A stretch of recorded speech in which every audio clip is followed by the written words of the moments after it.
In the pantheon of rock gods, one name stands out with an aura of unparalleled mystique and musical brilliance.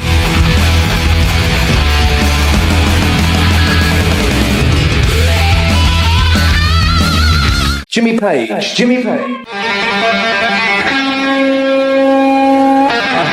Jimmy Page. Renowned as the virtuoso guitarist of Led Zeppelin, Page's influence on the world of rock music is immeasurable.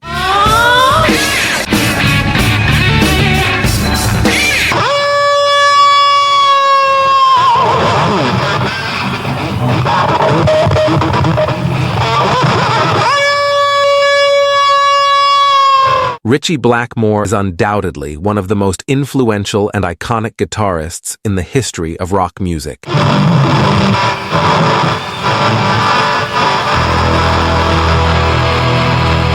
He wasn't just a one-trick pony. He effortlessly moved between hard rock, blues, and even folk-inspired music.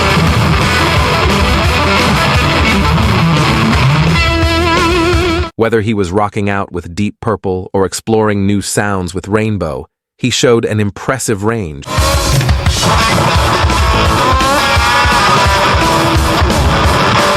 Two iconic riffs, two legendary guitarists, and one timeless debate.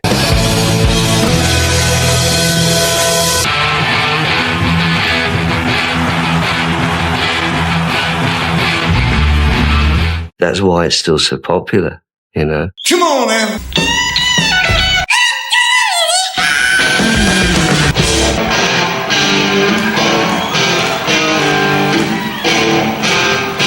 Jimmy Page's Whole Lotta Love and Ritchie Blackmore's Smoke on the Water have been at the heart of a long-standing rivalry for the crown of riff supremacy. These tracks are not just songs, they are anthems that define the hard rock and heavy metal genres, inspiring countless musicians who've studied, imitated, and celebrated them.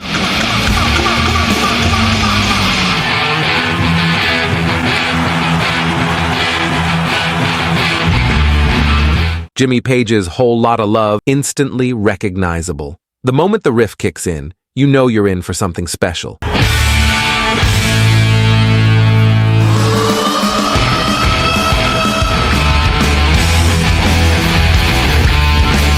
It's simple, yet powerful, and once you hear it, it sticks with you.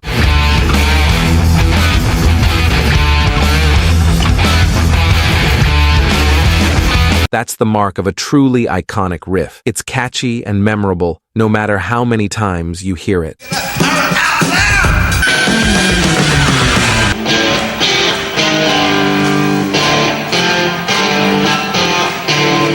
Simple, but unforgettable. Ritchie Blackmore's riff in Smoke on the Water is a masterclass in how simplicity can be incredibly powerful.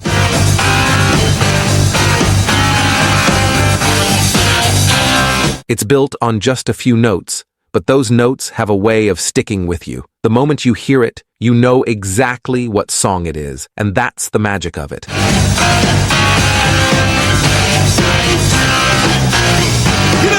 It's easy to play, but hard to forget, which is why it's often the first riff that many new guitarists learn.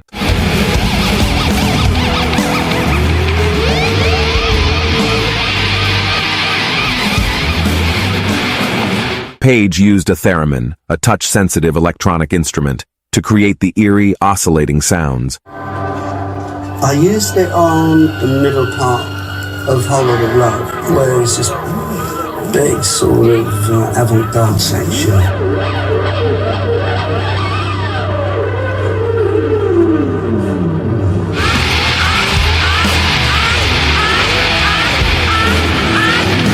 These experimental inclusions made Whole Lotta Love not just a hard rock anthem, but also a testament to the band's willingness to push boundaries. But I do remember those shows because it was pretty radical, the music that we were playing, because it was the sort of music that it relied on improvisation.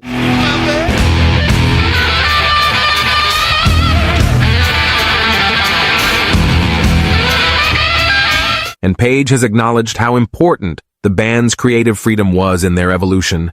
None of that might have happened if I had an outside producer. They might have questioned or not understood what I was doing, or thought I was just making a bunch of noise. I was able to make sure our ideas were carried out without interference.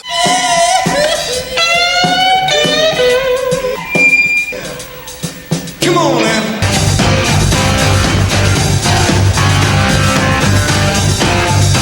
This riff isn't just a piece of music, it's a part of rock history. The story behind the riff adds to its cool factor. The song was inspired by a real event, a fire that broke out at a casino in Montreux, Switzerland, where Deep Purple was supposed to record their album.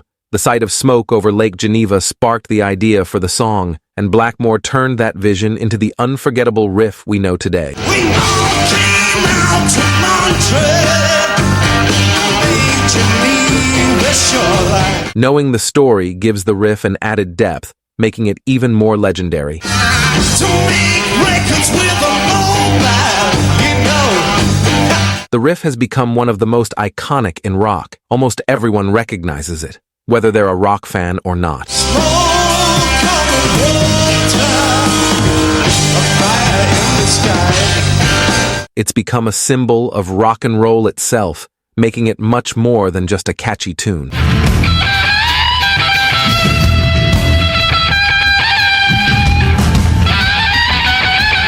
Showing just how creative Page could be with even a simple riff. A perfect blend of blues and rock. Led Zeppelin was known for blending blues with hard rock, and this riff is a perfect example.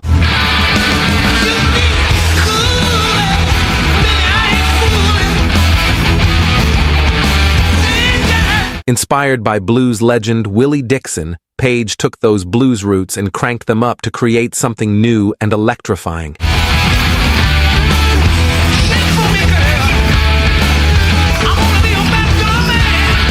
The riff might seem straightforward, but it's all about how Page plays it. His use of power chords and his signature style give it an edge that's hard to replicate. I had this record at home of a guitar that had a lot of sustain on it, and I got him to come round and have a listen to it. I said, "Can you get that?"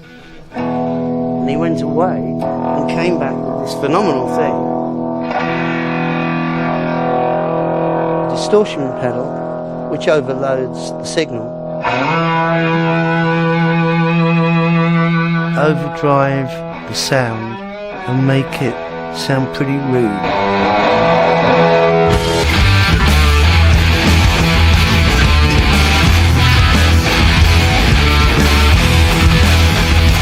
It's a riff that's easy enough for beginners to learn, but tough to master with the same flair as Page. Just look at the expressions on Jack White's and U2's Edge's faces when Page performs his classic solo.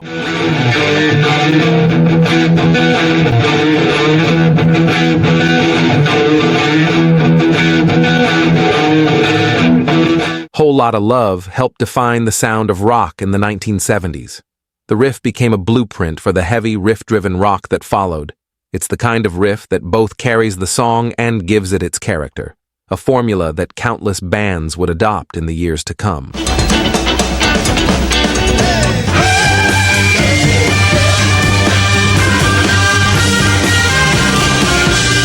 Even though the riff is straightforward, there's a lot of genius in how it's played. Blackmore uses a unique combination of notes that gives the riff its distinctive, slightly haunting sound. The way he plays it, sharp, punchy, and with just the right amount of distortion, makes it stand out from other riffs.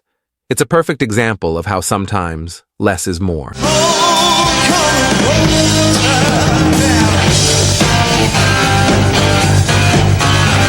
Blackmore's precise, clean playing and the riff's relentless energy create a mesmerizing effect. While its roots lie in a blues scale, Blackmore's interpretation adds a touch of classical influence, giving it a unique flavor. The key of G, we had a riff. I played the riff and I said, well, maybe we should go to... And that was it. Ian wrote the tune around that.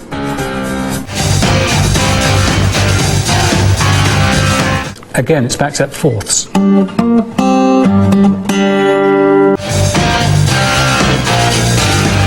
Despite being over 50 years old, the Smoke on the Water riff still sounds fresh today. It's a timeless piece of music that continues to inspire guitarists around the world. Countless musicians have covered it, and its influence can be heard in many other songs. This kind of staying power is rare, and it's what makes this riff one of the greatest of all time.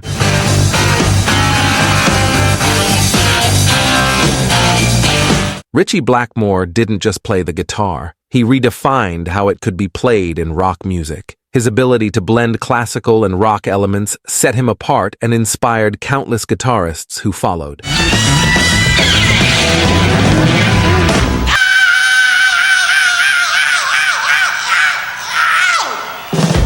They are an amazing band individually and as a group. They make the sound that we know as Deep Purple, which is really amazing in the music industry to find a band that actually is completely responsible for the way that they sound. I mean, it's amazing.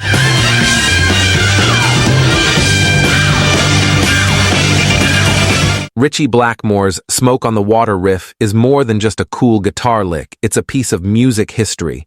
Its simplicity, cultural impact, and the story behind it all come together to make it one of the most iconic riffs ever.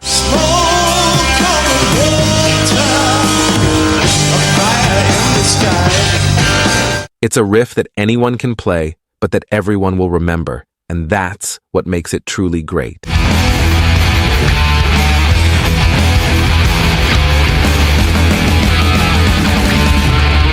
One of the reasons this riff is so legendary is how it came alive during Led Zeppelin's concerts. Page never played it exactly the same way twice, keeping it fresh and exciting every time. The riff often led into epic improvisations that showcased the band's incredible musicianship.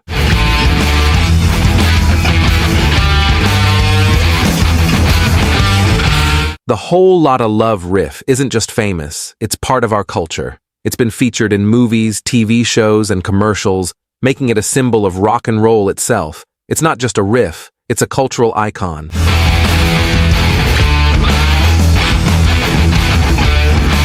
In a nutshell, Jimmy Page's Whole Lotta Love riff is the greatest of all time because it's everything a great rock riff should be: powerful, innovative, and timeless.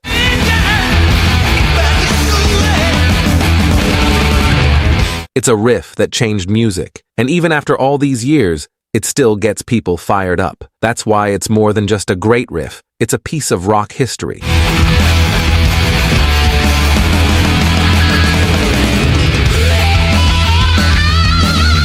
Though both riffs are undeniably legendary, the debate over which reigns supreme comes down to personal preference.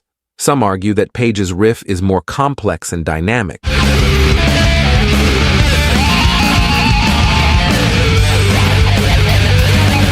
while others feel that Blackmore's is more memorable and instantly recognizable.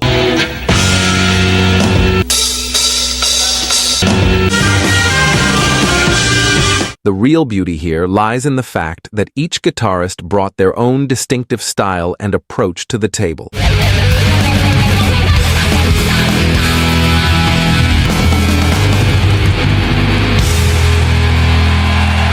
Making lasting contributions to the world of rock and roll.